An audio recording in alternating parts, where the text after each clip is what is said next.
Hello, everyone, and welcome to Canada Storytellers. Tonight's event will spotlight Marcello Di Cintio and his book, Driven, The Secret Lives of Taxi Drivers. My name is Rebecca Mackenzie Hopkins. My pronouns are she, her, elle, and I'll be hosting this evening on behalf of the Canadian Museum of Immigration at Pier 21. I would like to thank our partners, Biblioasis and the University of King's College. I am speaking to you from Shubuktug, Mi'kma'ki, the ancestral and unceded land of the Mi'kmaq people. For many thousands of years, Mi'kmaq people have inhabited what we now call Nova Scotia. We are thankful for the way Mi'kmaq people consistently welcome settlers from other countries and help them to survive in this land.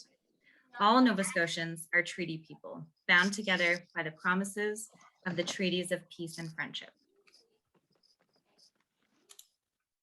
Tonight's webinar will feature readings from Marcello's book and a conversation between Marcello, moderator Kim Pittaway, and two of the drivers featured in the book, Andy Reti and Michael Kamara. The webinar will be 1 hour in length and will include audience Q&A. You may notice that chat functions are limited and that you are only able to communicate to the panelists. I will be moderating the chat this evening and will pose selected questions from the chat directly to the speakers on behalf of audience members.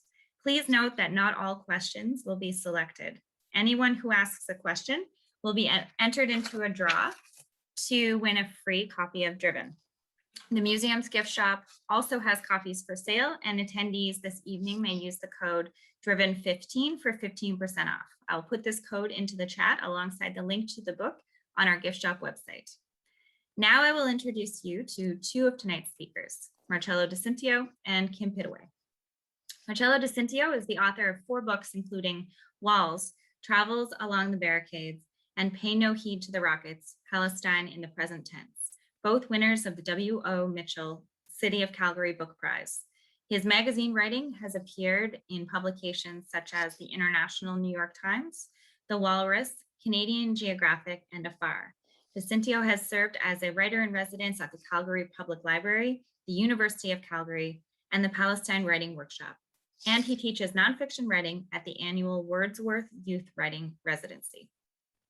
And Kim Pittaway is the executive director of the MFA in Creative Nonfiction program at the University of King's College in Halifax. She is an award-winning journalist who has written for Canada's major magazines and produced radio documentaries for CBC Radio, along with her sister, Tina Pittaway. She is the co-author of the book Tufa, the woman who launched an African #MeToo movement, with Tufa Jallow, due out from Penguin Random House Canada in February 2022, and we do hope to start a discussion about sharing Kim's book as part of this program as well. So thank you very much, Marcello and Kim, and I would love it if you could take it away. And also, in the course of your taking it away, introduce our other two speakers for tonight. Thank you very much, and take it away. Terrific. Thank you, Rebecca. Good evening, everyone, and welcome, Marcello. Marcello, may I ask you to introduce our guests, Andy Reti and Michael Kamara? I am so excited to do that. This book has been out a little while. I've done a few of these kind of Zoom launches and Zoom things, but never had the opportunity and the great pleasure of having two of the wonderful people that I had the opportunity to meet and write about, share this virtual space with me. First, I'll introduce Michael Kamara. He's a friend. He's a friend now, right? We're friends now, Michael, right? He lives in Halifax. He's from Sierra Leone. I'm gonna read a little bit about his backstory when I do my reading, so we'll get to know a little bit more about Michael at that time. I met Michael. Meeting Michael was an interesting story. I saw Michael written about somewhere in the newspaper or maybe on CBC somewhere, and I wanted to get in touch with him, so I Googled his name and I plugged him into Facebook, as we all do, and it turns out that he was Facebook friends with my ex-wife's brother-in-law, and so which was a wonderful way to connect with Michael. Meeting drivers weren't always that easy. So that's Michael. I look forward to telling you more about him when I do my reading. And I'd also love to introduce Andy Reti, a marvelous retired driver from Toronto. a motorcyclist, a spokesperson about Holocaust remembrance, and a fierce defender of the taxi industry that he worked for so many years. And again, I'll talk a little bit more about Andy's remarkable backstory. Him and Michael's stories are some of the most interesting and fascinating stories I had the chance to learn about during the course of this book. So that's Andy. I look forward to our conversation, all four of us. Terrific. Thank you, Marcello. And we'll have an opportunity to hear from Andy and Michael this evening as well, because we've got questions for lots of questions to go around for everyone this evening. So welcome, Andy and Michael, and thank you, Marcello. Marcello, I'll start the first question with you. In Driven, The Secret Lives of Drivers, you write that you were more interested in drivers' backstories than their back seats, more interested in their lives than what went on in their cabs.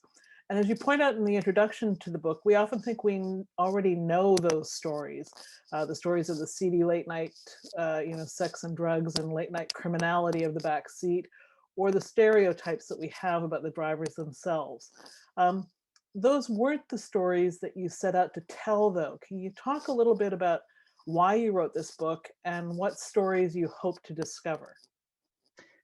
Yeah, it's interesting. It's easier for me to talk about, as you mentioned, the stories that I didn't want to find than the stories that I did find. I wanted to avoid those kind of the two cliches of taxi stories, right? Like as you said, like I call it the taxi noir story, the story of backseat misbehavior and late night shenanigans. And the reason I wanted to avoid that story is because I feel that we've all heard those stories before. They're part of our pop culture. They're kind of they're a taxi cab cliche, right? And the other story I wanted to avoid, or at least not, maybe avoid's the wrong word, but I didn't want to dwell on, was the idea of the cabbie cardiologist, right? The kind of the archetype of the driver who came from somewhere far away, who was a professional wherever he came from, and usually a he, and he was a doctor or a engineer or a pharmacist or something like that, and comes to Canada and finds that his credentials are not recognized and ends up driving a cab instead of performing heart surgeries or whatnot. And I didn't want to talk about that story either, because just like the other type of story, we've heard those before. They're kind of a urban cliche, right? And so I guess to answer your question, well, what was I looking for? I was looking for stories that I hadn't heard before, stories that surprised me. That's kind of been the case for most of my work in the past as well. I don't want to find this. I do want to find the stories that people would expect, and least of all me. And my goodness, did the drivers deliver? I don't have a cabbie cardiologist in my book, and there's very little backseat shenanigans in my book. Instead, I have these fascinating, surprising, multi-layered life stories of the men and women who drive us around. And I was so grateful for drivers and ex-drivers like Michael and Andy and everyone else who were so generous with those stories to tell them to me.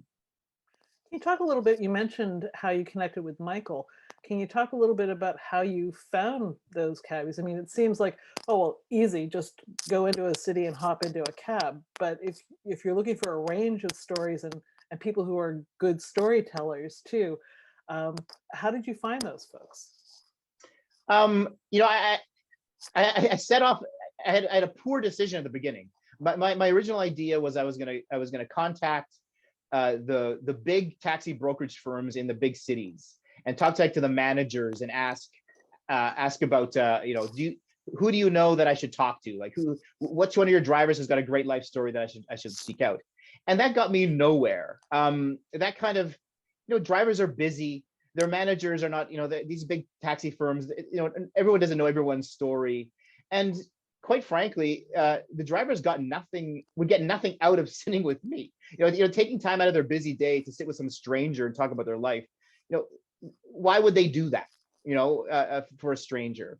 And so, I also didn't want to be how these conversations to be from the back seat. I didn't want to have this sort of driver-passenger relationship.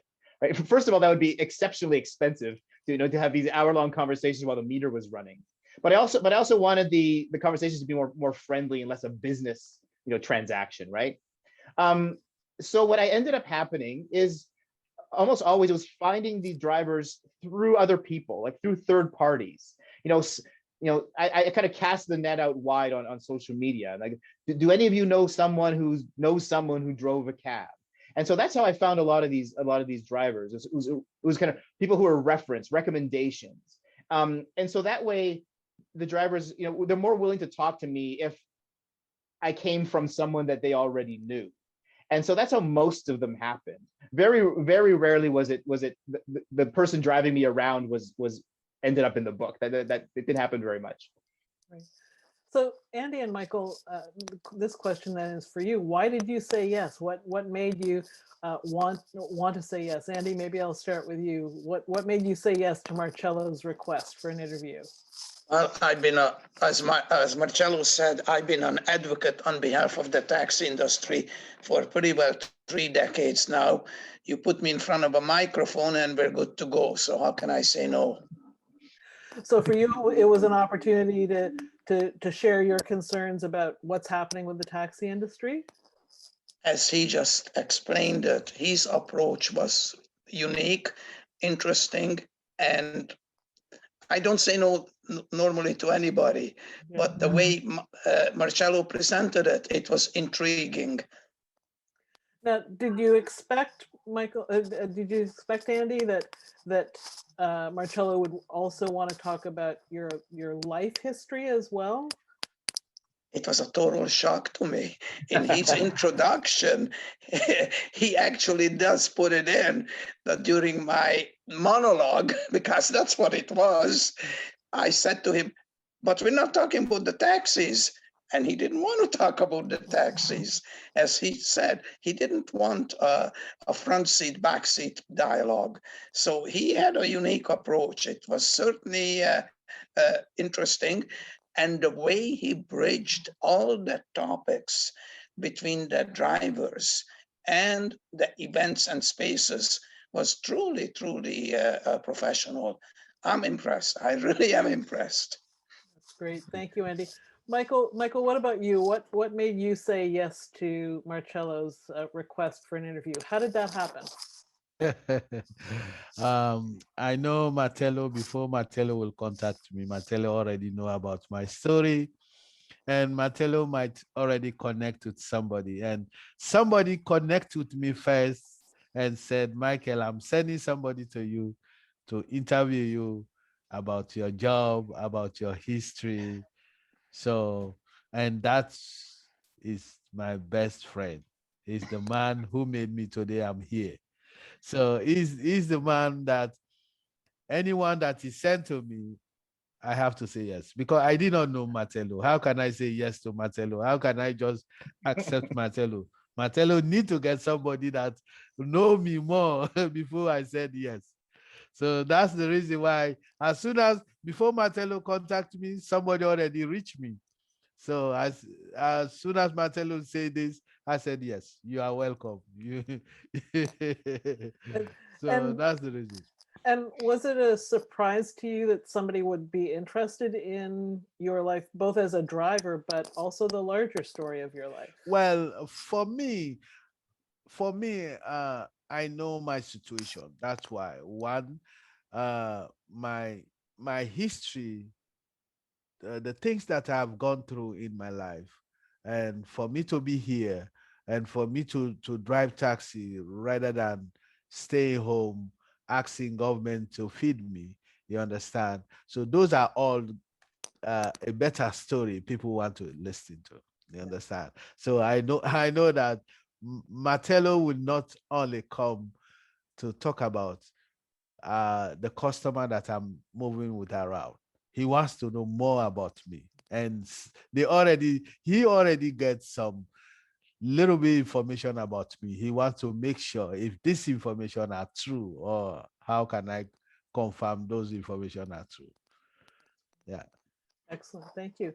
Marcello, maybe this is a good spot for you to do a reading and introduce one of our drivers a little bit more in depth. Sure. And since Michael just spoke, let me. I'm going to read the beginning of my chapter about Michael. which I've called The Man with the Plan. I spoke to many drivers who had watched their countries destroyed and just wanted to survive. These cabbies didn't just feel the social and political reverberations of war from afar in their taxis. They'd felt the literal rumble of bombs in their bodies. I doubt there's an armed conflict anywhere in the world unrepresented by a Canadian taxi driver. In one way or another, men with guns had invaded the personal lives of most cabbies I spoke to. Some drivers bore arms themselves. All of them bore scars. And none had more obvious scars than Michael Silah Kamara. Michael met me at my Halifax B&B on an exceptionally frigid Friday evening after one of his cab driving shifts. The B&B owner had made it clear that all guests must leave their shoes in the entryway before heading up to the rooms. But when I asked Michael to take off his boots, he just smiled. "It is difficult for me," he said, "because of my leg." In December 1988, boys with guns attacked Kumrabia Njila, Michael's home village. Weeks earlier, the rebel forces had crossed over the border into Sierra Leone from Liberia and started their westward march to the capital, Freetown. The rebels looted and destroyed every village they passed through. They set homes on fire, they abducted children and raped women and girls. They drugged young men and forced them into their ranks. Located about 30 kilometers southeast of Freetown, Kumrabia Njila was in their path. One night, the rebels took up positions around the village. Then they started to shoot. The villagers understood what the rebels' assault would bring, and they panicked. "You see bullets going like fire," Michael said, "like how rain is coming." Michael was in his mid-teens at the time. If he were captured, the rebels would either kill him or conscript him. He scrambled out a window and ran towards the surrounding forest. He had nearly reached the tree line when he heard a rebel shout at him to stop. He didn't, and a bullet blasted through his left leg just below the knee. Somehow Michael continued to run. Fear and adrenaline kept him on his feet for 2 miles, he said, before he collapsed on the forest floor. He lay there for 2 days, bleeding and praying, until Sierra Leonean soldiers found him. They brought him to a government hospital in Freetown. Doctors could not treat Michael's wound. He laid in the bush too long, and an infection had set in. They amputated his leg. Considering the horrors that would descend on the capital in the days that followed, Michael's surgical amputation seems, in retrospect, a strange mercy. Michael's surgical he was lucky to be safely recovering in a hospital bed on January 6th when the war came to Freetown. Villagers who'd escaped the advancing rebels had fled to the capital, where they believed government soldiers and Nigerian-led peacekeepers would keep them safe. But the rebels entered anyway, Michael said. That was the dark day of our city. The rebels launched a murderous assault on Freetown, which they named Operation No Living Thing. Commanders with monikers like Mosquito and Superman ordered their charges to empty the city's prisons, set police stations ablaze, and lay siege to government military positions. Rebel units were named for their particular expertise: the Burn House Unit, the Bloodshed Squad, the Cut Hands Commando, and the Kill Man No Blood Unit.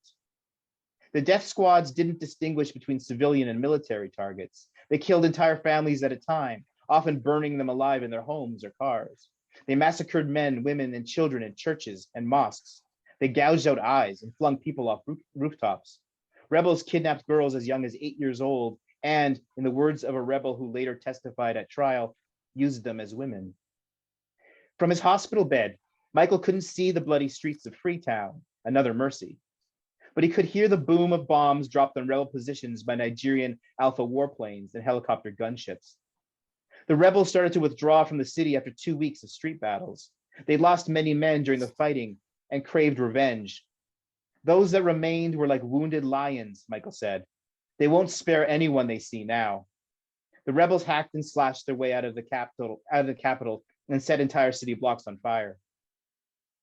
Of all the horrors the rebels perpetrated on the people of Freetown, none characterized the war more than the mutilations. The rebels amputated limbs from 20,000 civilians. For each that survived their wounds, 3 died from blood loss, infection, or shock. The chaos in Freetown makes an accurate accounting of civilian deaths impossible. A Physician for Human Rights report claimed at least 5,000 civilians were killed during the occupation of the city, while the government's senior pathologist registered more than 7,000 burials. The most visceral reminder of that January in Freetown isn't a cold ledger of fatalities, but the mutilated survivors that remain. You will not go 2 or 3 steps in Freetown without seeing a man who lost his hand or foot from the war in the country, Michael told me. Past violence exists in the present on Freetown streets. All those people who suffered from the war must finish dying before it becomes history, Michael said. They are everywhere. I'll leave it there. Thank you, Marcello. It's a gripping reading, and just one example of the stories in the book that are so gripping and so varied. You referenced the idea that every war in the world is represented by cab drivers on our streets. What surprised you most about your conversations?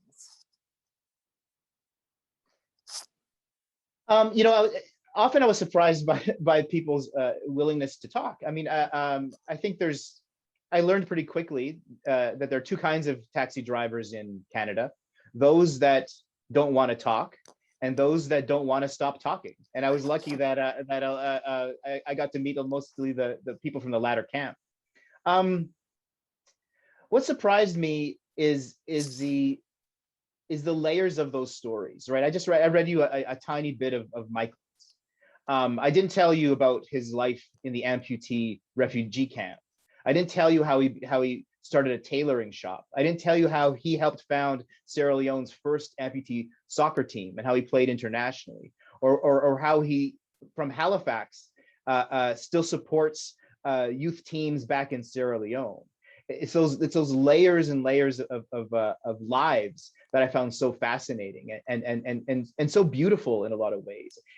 All the drivers I talked to had in some way lost something. There was something that they were without.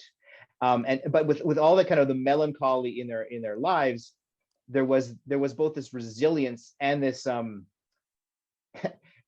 this resilience, this hard work, and this striving to make a better life than the one that they left.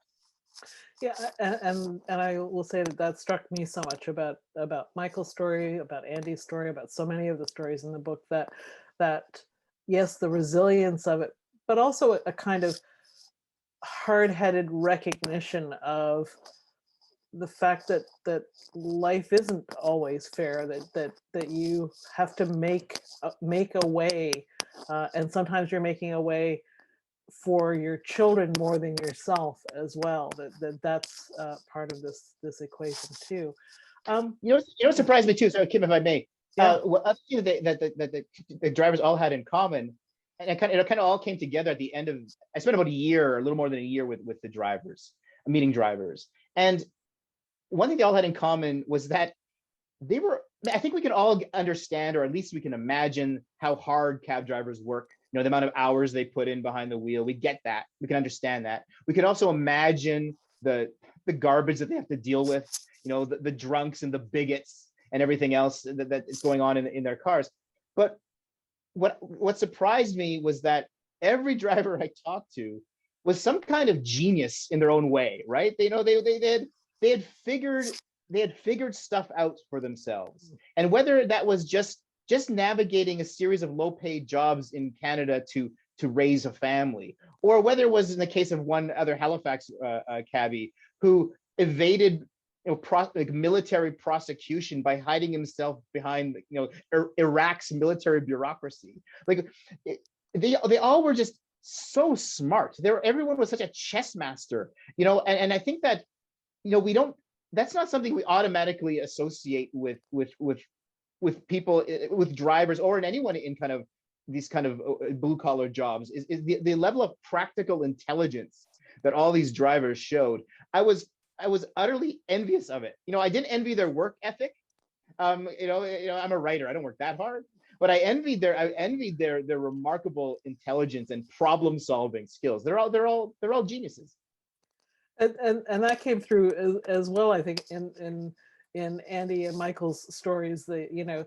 How multifaceted both of their lives are. And I want to go back to Michael and Andy.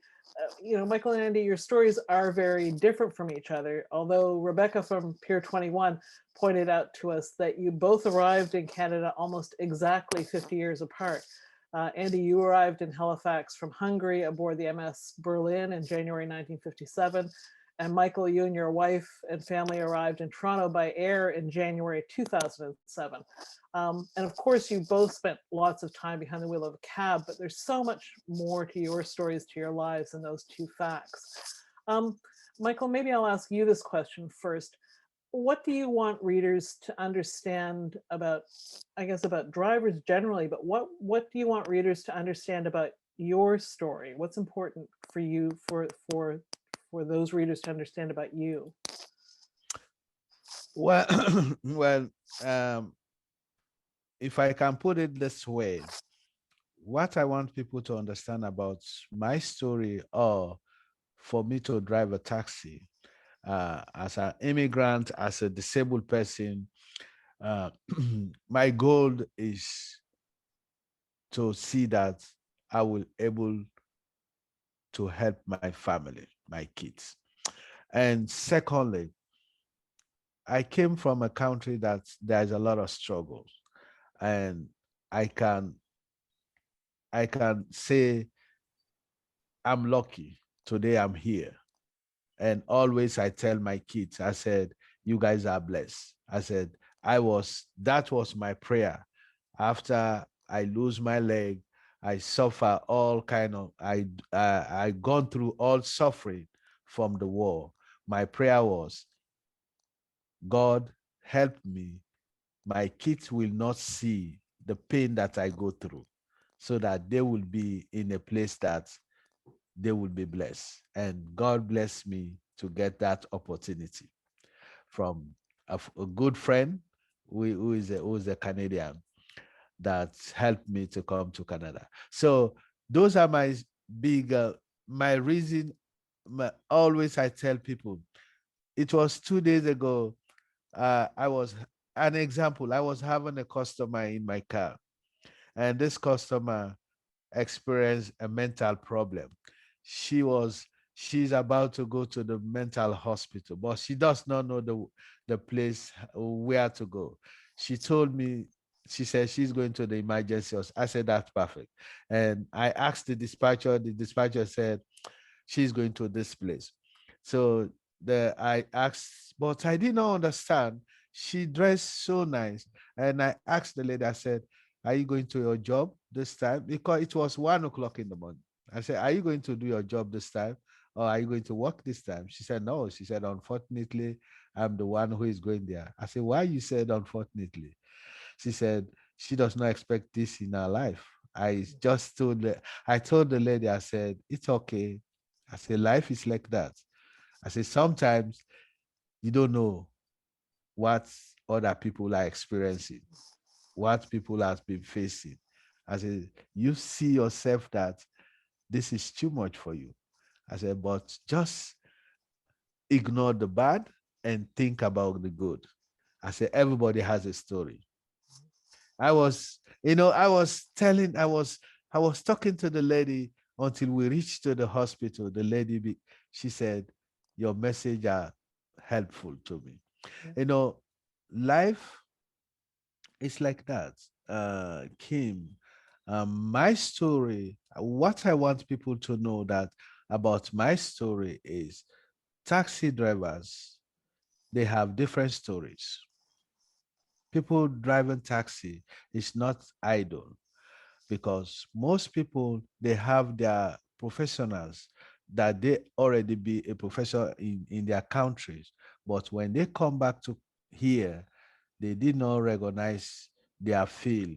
You understand? So you have to do something that will make you survive with your family. Whatever kind of job to make you survive with your family. Hence, you have your respect and you will be of your family. That's important thing. You understand? So I don't want to Yeah. talk too much, because if Yeah, I said no. I will explain it, it will take too much. It's so long. No, that's terrific. Thank you, Michael. And Andy, what for you? What do you hope that people take from your story? What do you want to linger with them of your story? I got to go back to what Marcello said originally, and Michael just illustrated brilliantly about the person, about the fact that a taxi driver has many functions. But to me, what really struck me just now, Marcello described taxi drivers as geniuses and intuitive. And just to illustrate his point, in my experience, which is well over 50 years, no mother had ever given birth to a taxi driver. Every cab driver did something else before they fell into the cab industry, which, by the way, is the easiest thing to get into and the hardest to get out. So the fact that we all pick up, I'd like to say street smarts. I wouldn't go as far as genius. I don't think any one of us is a genius, but we all have street smarts. And I'm going to give you one small illustration. The age of computer arrived in Toronto in the late 80s, 90s, when we started having computerized dispatching. I was the fourth cabbie in my company to have the computerized dispatch installed. Number 4 out of 900. By the time it was finished, the installer says to me, "So you want a cheater switch?" I said, "What?" He says, "Do you want for an extra $10 a cheater switch?" I said, "What's a cheater switch?" He says, "To bypass the system." So Marcello, you were right on. We are intuitive. We are street smarts. Some of us were borderline genius. But imagine, before the system gets installed, we already have a way to circumvent it. Of course. That Excellent. is your human interest story. And that is what Michael had just illustrated brilliantly. And I like the fact that he's talking about his family. I like the fact that he's talking about his faith in God. I like the way the two of you put your stories together. I should say, the way, Marcello, you listen to Michael and you put it on pen and paper. That's great. That's terrific. Thank you, Andy. Marcello, maybe this is a good spot to read a little of Andy's story. Yes, I would love to. Andy, I called his chapter the Upstander because I think that's what he is. I was born during the horrors, Andy Reti told me. When Mississauga driver Peter Pellier recommended I meet Andy, he said only that Andy was a senior member of the taxi industry with a million stories. Still, when I sat down with Andy in the common room of his condo building, I had no idea one of those stories would be about surviving the Holocaust. For his part, Andy was surprised I wanted to hear the story at all. In fact, he interrupted his own telling a couple of times to laugh and say, "I think you wanted to talk about taxis," as if I'd rather hear about the vagaries of Toronto's taxi industry. He'd get to those eventually, but we needed to get through the horrors first. Ibolia, Andy's mother, gave birth to him on a cold hospital floor in Budapest in 1942. Because they were Jews, the doctors would not allow Ibolia into a delivery room. To them, I was just another Jewish bastard, Andy said. The systematic killing of European Jews by the Nazis had started the previous spring following the German invasion of the Soviet Union. But while Hungarian Jews suffered economic and political repression, no atrocities had been committed against them. Ibolia would later write in a memoir called Stronger Together, co-written with Andy. Somehow we hadn't paid attention to what had been happening for years to Jews around Europe. We were young and optimistic, hoping that terrible things would not affect us. Then they did. Hitler's army met no resistance when it invaded Hungary in March 1944.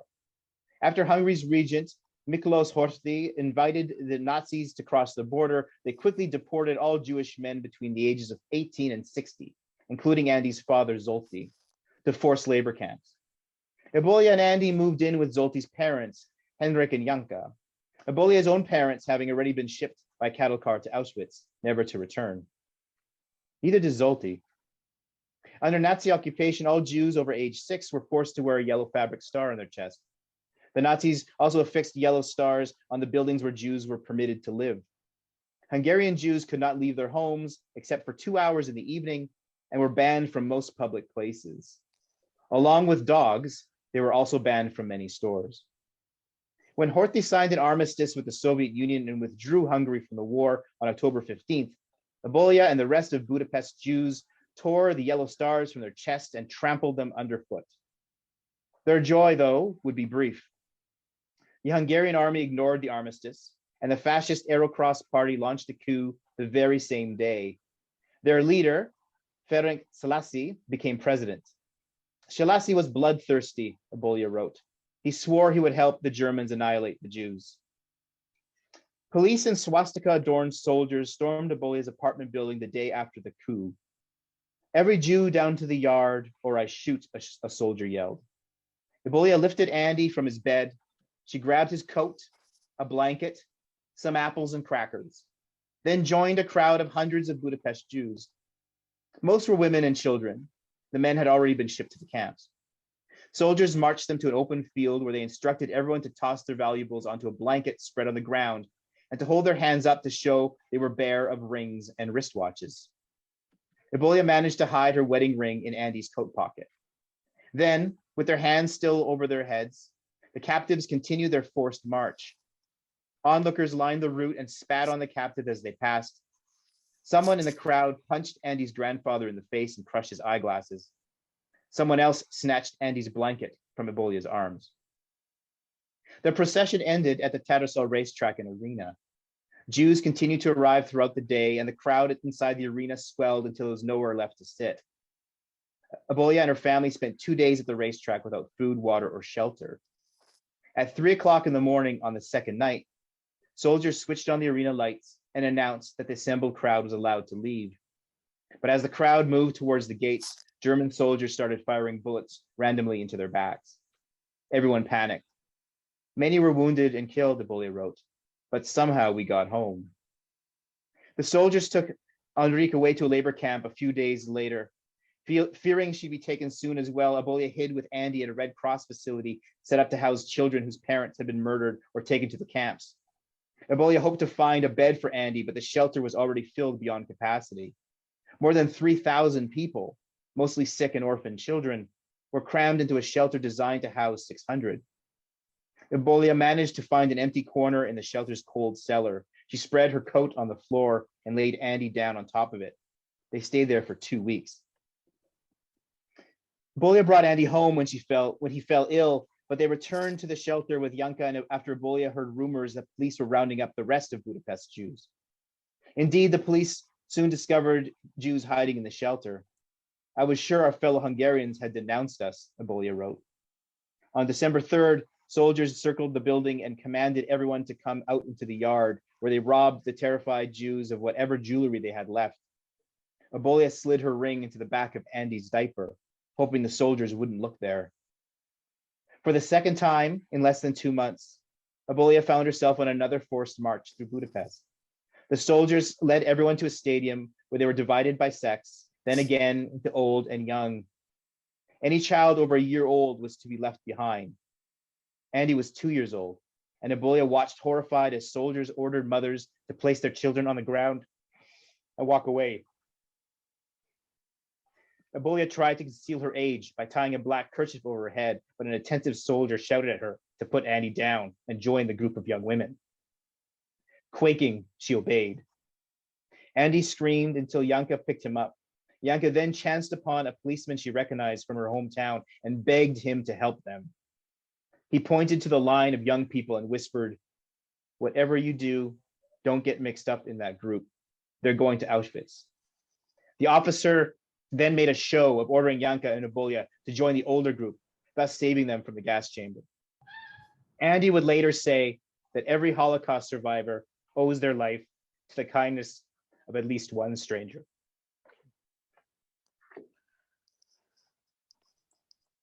Really, so well told, Marcello. Thank you. Michael and Andy, you've both talked a little bit about the passengers in your car. Michael, you talked about a conversation you had recently. I'm wondering what kinds of conversations with passengers you enjoy. Michael, maybe you can talk a little bit about that. What are the conversations that make your day better as you drive?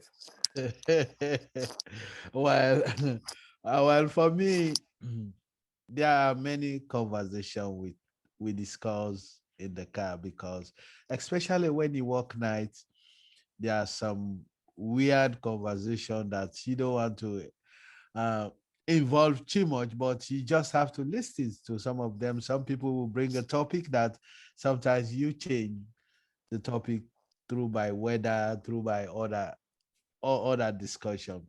But when somebody comes to your car, one, he wants to know where you from. You understand how long you've been around and why you are here. You understand? Those are people who are intelligent. They come to your car, they want to know about you. We have other stories that people come into your car, they bring shitty stories. Those are different. You understand? Those are intelligent stories. People want to know about you. People want to know where are you from, how long have you been here, and why are you driving taxi. You understand? So sometimes you explain yourself that I'm here for this reason. Either I'm an immigrant, I'm a student, or this. You tell them. You understand? And they will. Some people will, as soon as you tell them where you from, they know that country. Some people, they know more about history. They hear about other countries. You understand? Some people are nice. For me, I get, let me say 95% of people I move around with, they are good, especially in Halifax. But sometimes you get 1% will make your day become bad. That's obvious. It happens. Yeah. So that's the thing. We get a lot of conversation in the taxis. You get different conversation that sometimes you have to change the topic. You have to bring another another topic. Yeah, that's the thing. So That's great. Thank you, Michael. Andy, you're retired now. What kind of conversations do you perhaps enjoy from the back seat of a cab now instead of from the front seat? Well, number one, most people like to be driven. So this book is so appropriately titled. And people who sit up front, they are a little bit more ready to engage in a conversation versus the people who sit in the back.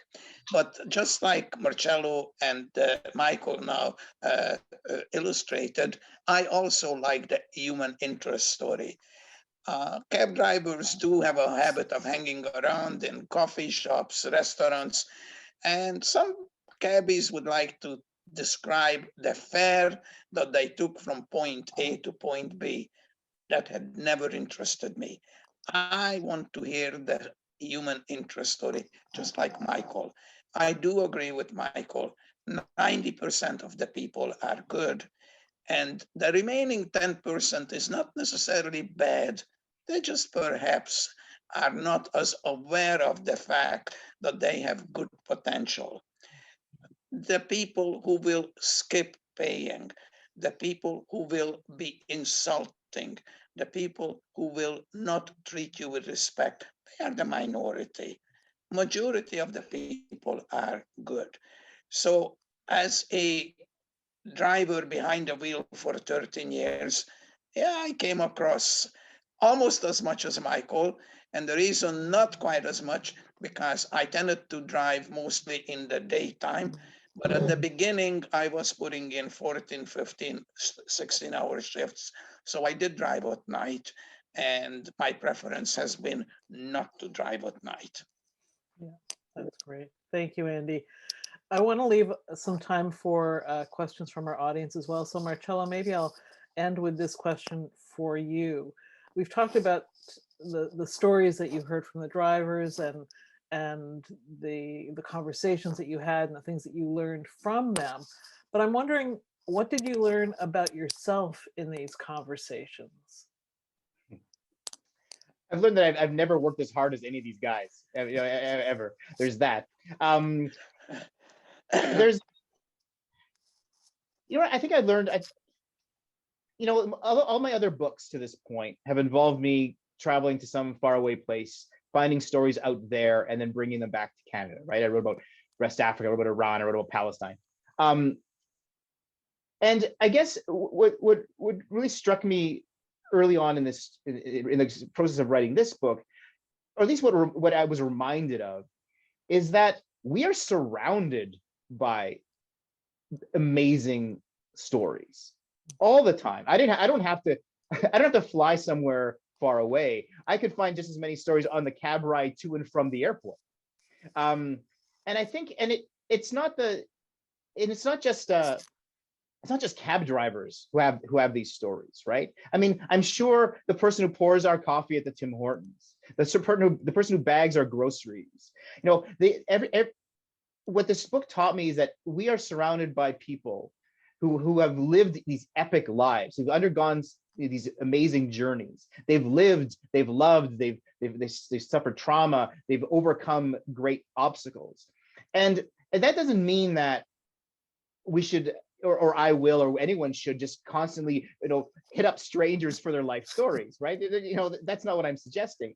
But it's enough for me just to know I'm surrounded by them, just to know I live in a country where every face I see holds multitudes, where when I see those two eyes in the rearview mirror of my cab, that behind those eyes lies this incredible personal history. And there's something about that makes me feel warm and proud, and it fills me with a lot of joy.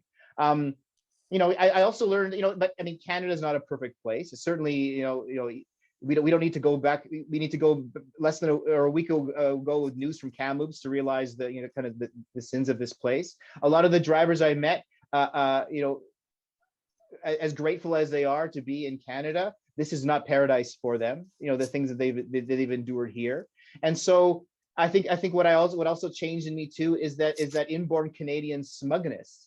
The idea that everyone should be happy to be here, that everyone should feel lucky that their feet are on this soil. That's not always the case. This place isn't a safe haven for everyone.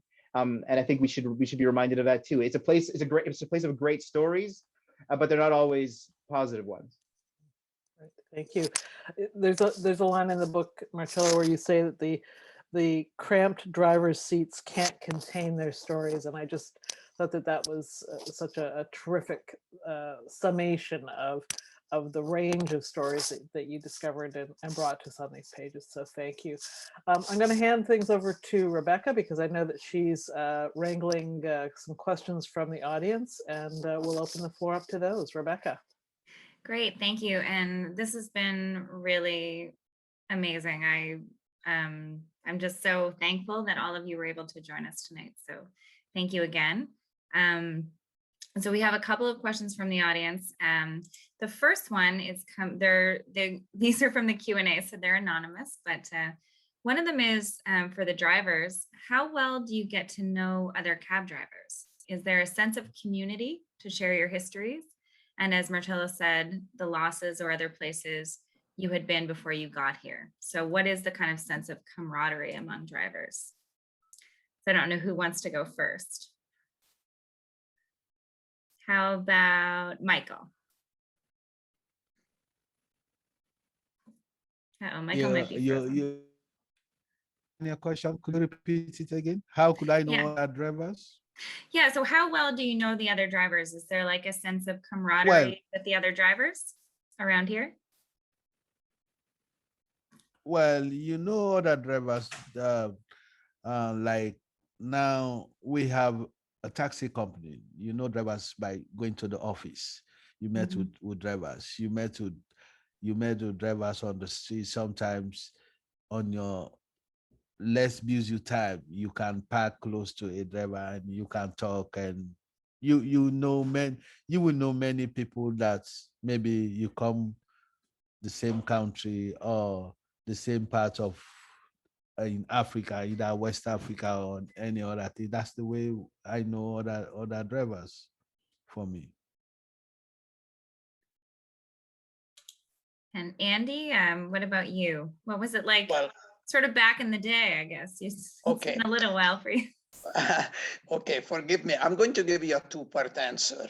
Number one, I have been away from the wheel for a number of years, but during my career, at one time, I was actually an instructor both at my taxi company and at the Ambassador Taxi School. And one of the things that I have found as a transition, that the old honor amongst thieves, unfortunately, has diminished. For example, we had, before the invention of the telephone even, we had cab stands.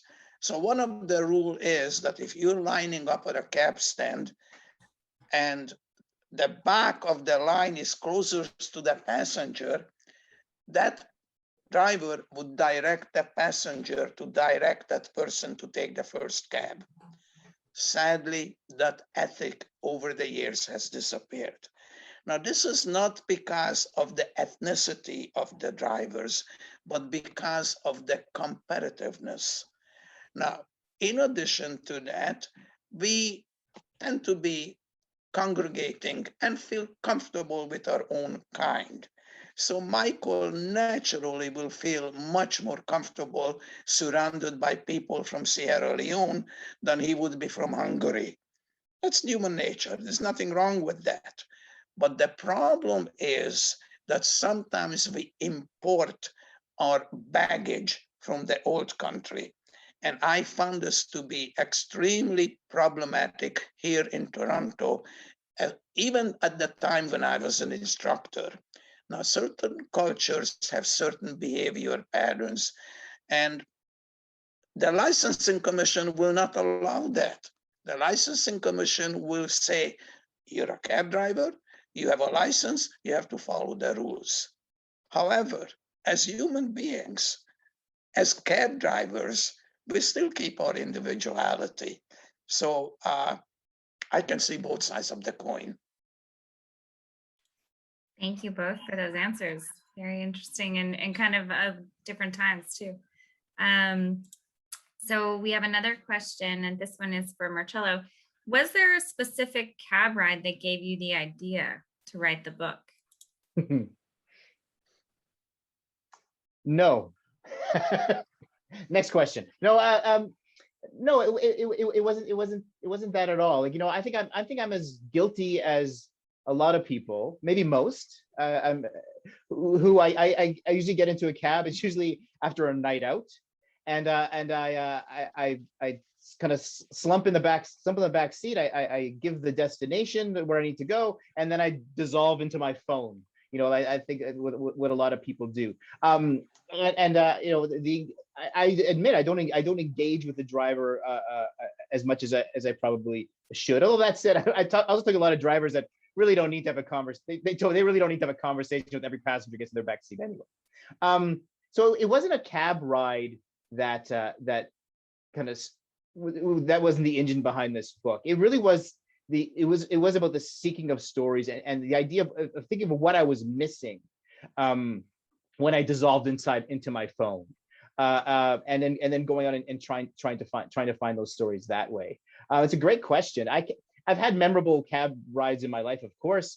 I've traveled a lot around the world and had some quite remarkable and at times life endangering rides, elsewhere. And to be honest, as someone who's been a travel writer for most of his career, cabbies are often the enemy. They're often especially when you're traveling in places like I wrote about West and Northern Africa and South Asia and the Middle East, and often a cab ride will end in a battle over the fare, right? There's a negotiation and an argument.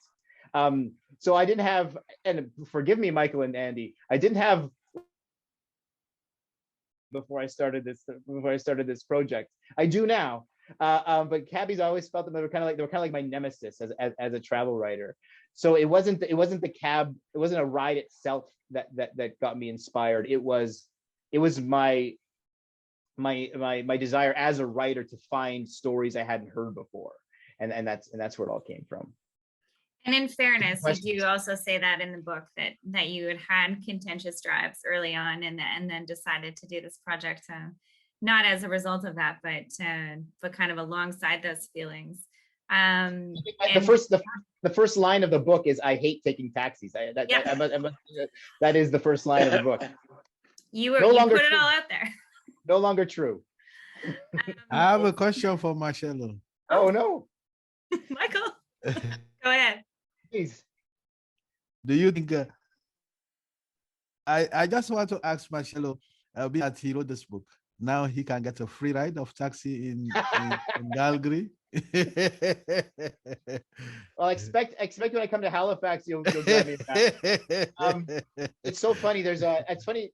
I have a funny story from that. So there's a taxi driving couple I write about in Calgary, Jas and Amrit, lovely couple, so hardworking.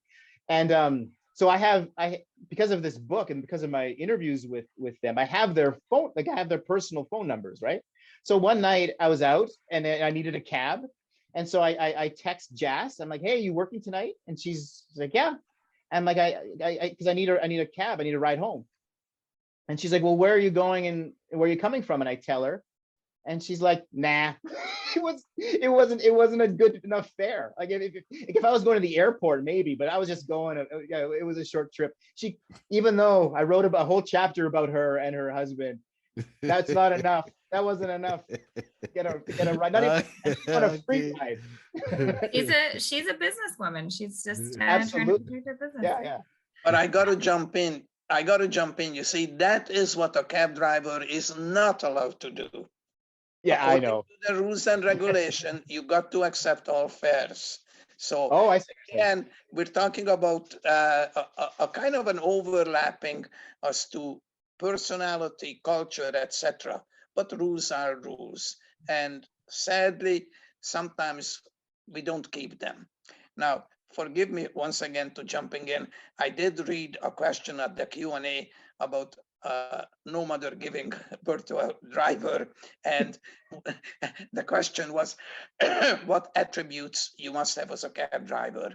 I was getting to that one, Andy. Go ahead. Excellent question. Number one, you got to be a human being. You got to have compassion. You got to keep humanity, and you got to keep the idea that we cannot be the same, but we must respect each other. So because of that background that I had from behind the wheel, I was able to advance my career in other directions. I really like that question.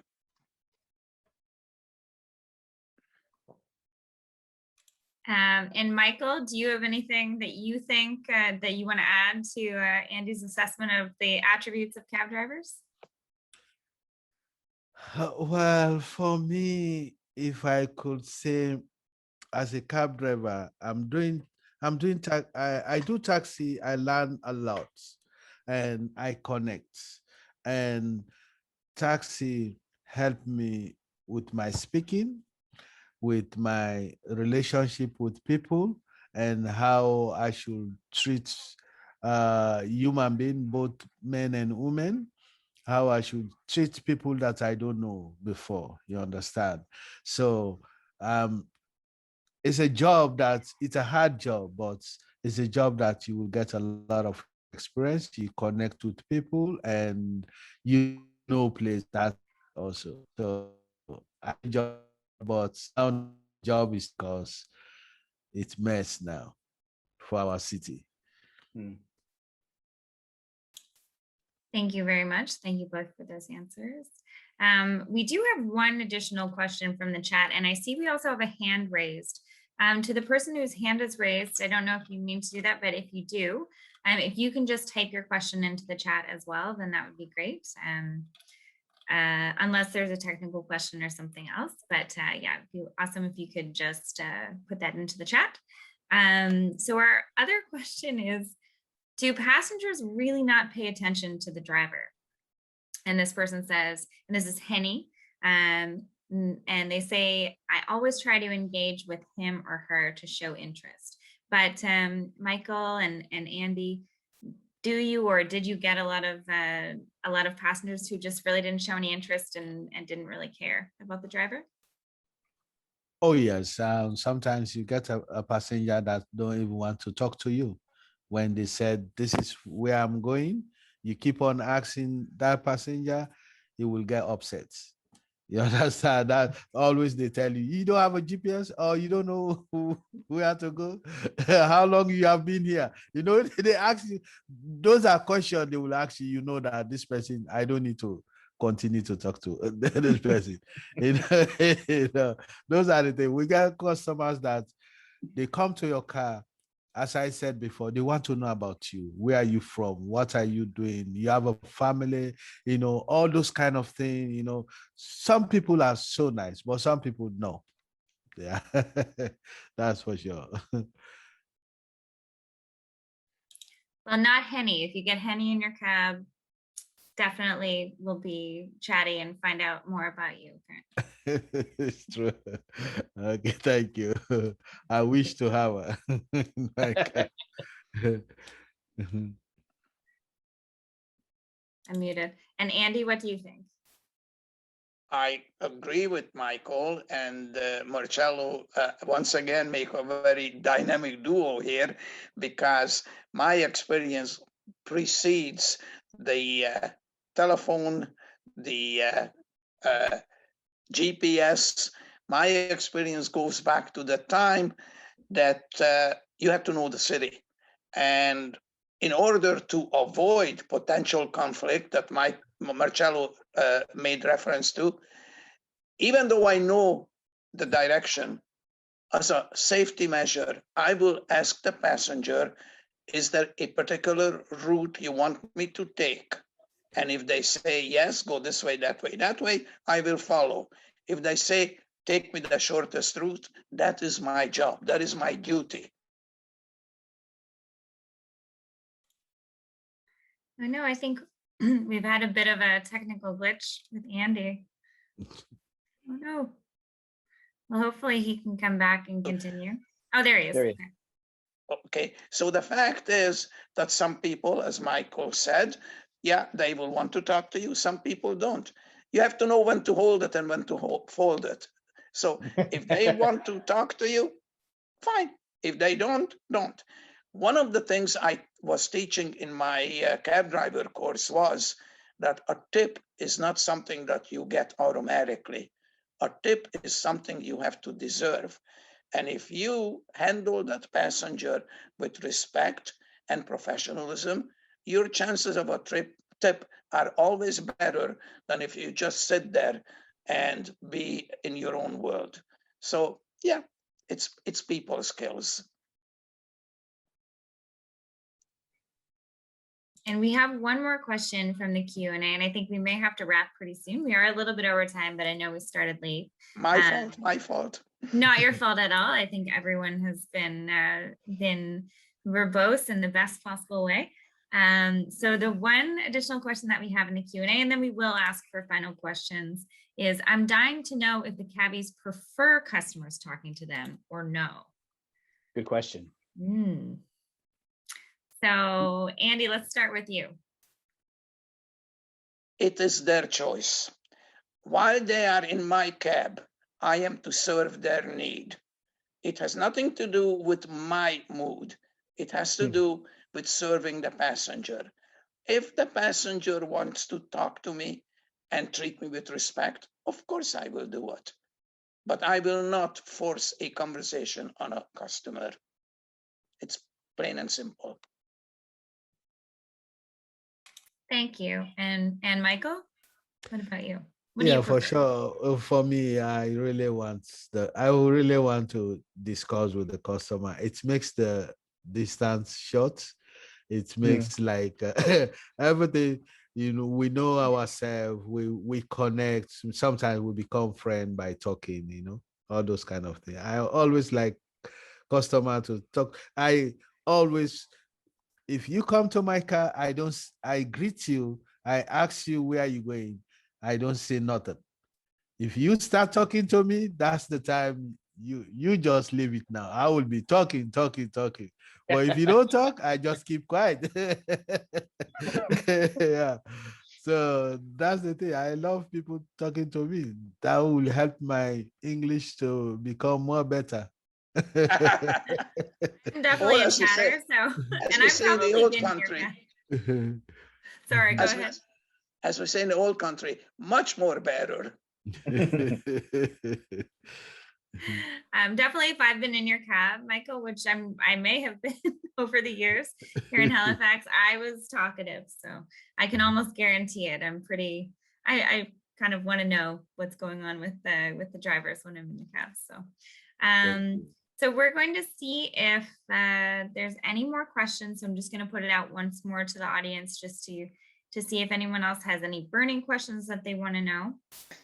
In the meantime, I'm also going to put into the chat, as I said I would do before, the listing on our gift shop for purchasing the book and the discount code for 15% off.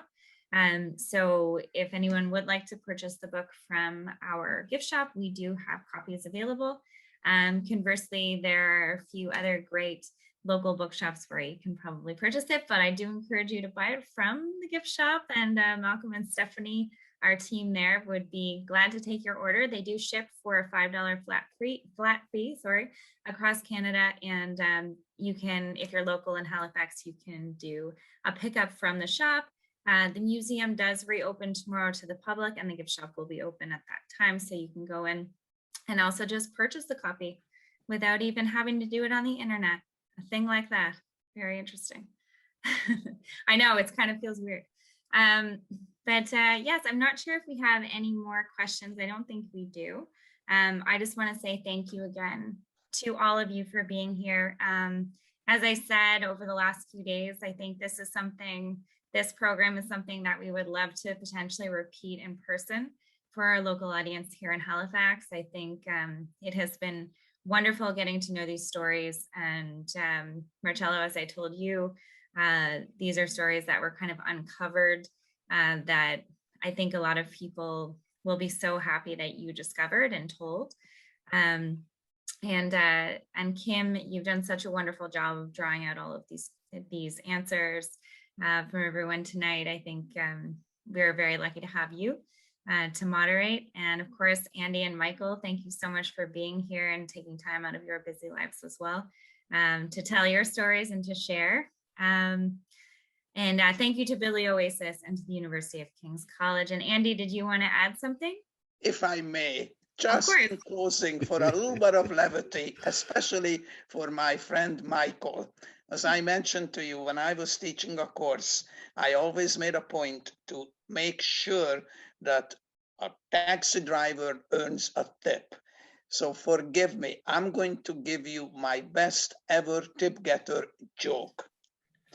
Invariably, when you're driving down on the street, there is no doubt that the passenger who wants your cab is always on the other side of the street.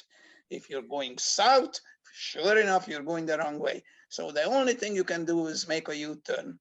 So when I do that, and I get the passenger into my car, I will say that it always happens that one of us is going the wrong way, and I know that it's me. Then I will continue to say that this reminds me of a joke I heard. Would you like to hear it? Because you can't assume that people want to hear your jokes. And invariably, they will say yes. So I said, this situation reminds me of a newly married couple who are on their honeymoon in Florida, and the new bride is swimming and diving like a mermaid. And the husband says, gee, honey, I didn't know you can do that. Where did you learn that? She says, easy. I used to be a streetwalker in Venice, and I had to cover both sides of the street. Thank you. Wow. I go back a long time. That was before political correctness. Yeah. Yeah. Yes, it really is. Yeah. As it was. So, Michael, I hope that you will use it. Thank you. Thank you. I will. He'll take it under consideration, I think. Yeah. Again, thank you to everyone for being here. And this program has been put on just prior to this Sunday's World Refugee Day. So please, anyone out there who is watching this, find a way to commemorate World Refugee Day in whatever way you can. And if there are activities that you want to do online, I encourage you to look up the day and see what might be available in your area.